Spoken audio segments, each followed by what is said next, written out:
Long before the call to prayer echoed across its hills and valleys, Tunisia stood as a vibrant crossroads of ancient empires, where cultures collided and history was written in stone and sand. At its heart was Carthage, a city founded by Phoenician traders that blossomed into a Mediterranean powerhouse. Carthage's influence stretched across the seas, its navy and merchants rivaling even mighty Rome. Its bustling harbors teemed with ships from distant lands, while lively markets overflowed with spices, silks, and stories from every corner of the ancient world. Carthage was truly a jewel of the Mediterranean, a beacon of wealth and innovation. But after the epic Punic Wars, Rome razed Carthage to the ground. Yet from the ashes, the Romans rebuilt, transforming Tunisia into Africa Proconsularis, the empire's prized breadbasket, feeding Rome with its fertile fields and abundant harvests. Today, Roman aqueducts and grand amphitheaters still dot the Tunisian landscape, silent witnesses to centuries of imperial ambition and engineering genius. These monuments remind us of a time when Tunisia was central to the Roman world. As Rome's power faded, new rulers arrived. The Vandals swept in, leaving their mark, only to be replaced by the Byzantines under Emperor Justinian. Each wave layered new influences atop the deep-rooted Berber heritage, creating a rich cultural mosaic. Through it all, the Berbers, Tunisia's indigenous people, endured and adapted. They preserved their languages, customs, and unique architecture, weaving their traditions through every era of conquest and change. Tunisia was never a blank slate. Its land is a living tapestry, woven from Punic, Roman, Byzantine, and Berber threads, each layer adding depth and color to its story. As the sun rose over ancient ruins and desert sands, a new faith and power prepared to arrive from the east, promising yet another transformation. The stage was set for a sweeping change, one that would forever reshape Tunisia and the destiny of all North Africa. In the 7th century, Islam surged from Arabia, reshaping the world. After the Prophet Muhammad's death, Arab-Muslim armies swept across Byzantine and Sasanian lands. North Africa, with its strategic ports and fertile fields, became a prime target. Early Arab incursions into Africa, modern Tunisia and beyond, tested Byzantine defenses and local loyalties. For the Umayyads, Africa was the gateway to the Maghreb and a launchpad for further expansion. Securing it meant controlling trade, building a navy, and opening routes to Europe. The conquest was not just military, it was a mission to spread Islam and forge a new identity. Initial encounters were violent, but also sparked cultural exchange and gradual assimilation. The arrival of Islam marked the dawn of a profound transformation for Tunisia. A new era had begun in North Africa.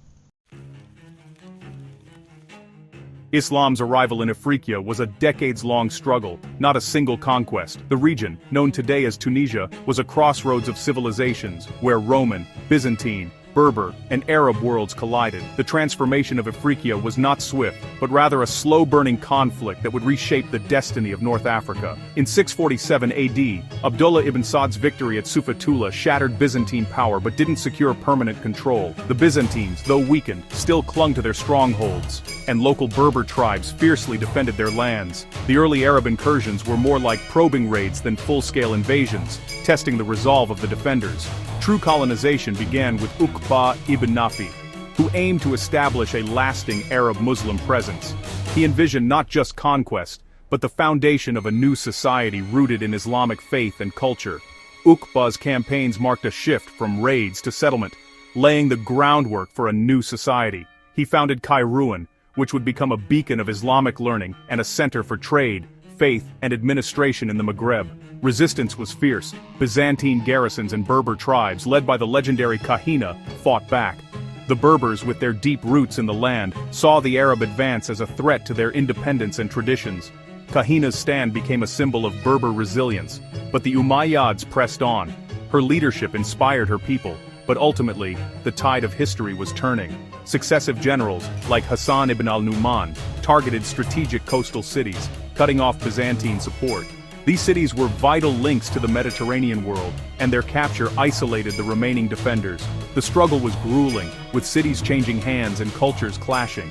Each victory and defeat left its mark on the land and its people, blending traditions and forging a new identity. Gradually, the balance tipped toward the Islamic Caliphate. The old powers faded, and a new order began to emerge, shaped by both conflict and cooperation. The conquest of Africa was a turning point, setting the stage for a new civilization. Islamic law, language, and customs gradually took root, blending with local traditions to create a unique culture. Tunisia's fate was now tied to the rising power from the east. The region would become a bridge between Africa, the Middle East, and Europe, influencing trade, scholarship, and faith for centuries to come. The old order was giving way to the new, as the echoes of ancient empires faded, and a vibrant new chapter in North African history began. Carthage, once the symbol of Mediterranean power and a beacon of ancient civilization, became the ultimate prize for the advancing Arab armies. Its strategic location and legendary history made it a coveted jewel, representing both the glory of the past and the promise of a new future. In 698, Hassan ibn al-Nu'man led the final assault, breaching Carthage's legendary defenses after a fierce and determined siege. The city, once thought impregnable, fell to the relentless advance of the Umayyad forces, marking a turning point in the region's history. The city's fall shattered Byzantine rule in North Africa and ended centuries of Roman influence. The echoes of Roman and Byzantine power faded, leaving behind only ruins and memories of a lost era. For the Umayyads, this was more than victory. It was the dawn of a new era. The conquest of Carthage was a statement to the world. A new power had arrived, ready to shape the destiny of North Africa. Yet, instead of rebuilding Carthage, the conquerors let it decline, recognizing its vulnerability to naval attack. The once bustling harbors and proud fortifications were left to the elements, a conscious decision that signaled a dramatic shift in priorities. This was a deliberate break from the past. The new rulers sought to build their own centers of power, far from the shadow of Rome and Byzantium. Inland, new cities began to rise, reflecting the changing face of the region. Abandoning Carthage symbolized the end of the old world and the birth of something new. The city's silence spoke volumes about the transformation sweeping across North Africa. The focus shifted inland, away from the coast and its Greco-Roman legacy. New settlements emerged, rooted in Islamic culture and traditions, forging a fresh identity for the land. The stones of Carthage were repurposed, its legacy fading as a new civilization took root. Ancient columns and carved stones found new life in mosques and palaces, blending the old with the new. The fall of Carthage cleared the ground for an Islamic North Africa. The region's architecture, language, and culture began to transform, reflecting the profound changes underway. Tunisia's identity was being rewritten. The echoes of the past mingled with the energy of a new society, as people adapted to new rulers and new ways of life. The ancient city's decline marked the rise of a new power. Carthage's ruins became silent witnesses to the birth of a new civilization, one that would leave its own mark on history.